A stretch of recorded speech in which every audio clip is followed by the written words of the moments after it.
Seni bir görsem, diyeceğim var. Geçmiş saatler, uzanır zaman. Seher açılsın, yanına gelim. Sevirem deyin, etiraf edim. Gelişinle ömrümü kalbime yazı getirdin. Yüreğimde eşkime yol açıp ruhuma değdin. Hayatıma hoş geldin. Rüzgar olsam senin yüreğine, öz yanıma uçururum.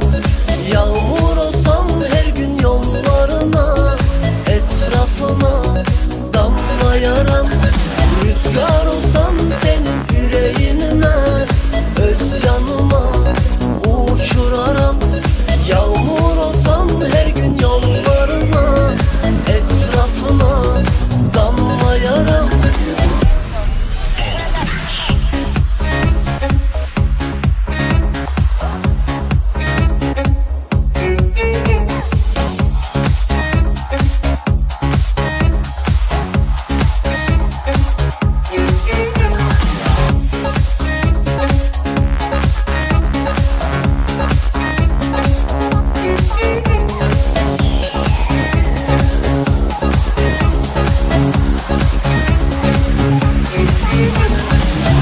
Bir günüm sensiz,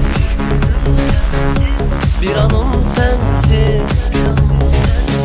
Benim hayatım olmasın sensiz. Başıma gelen en güzel bela, en güzel duygu, en güzel olay. Gelişinle ömrümü kalbime yazı getirdin.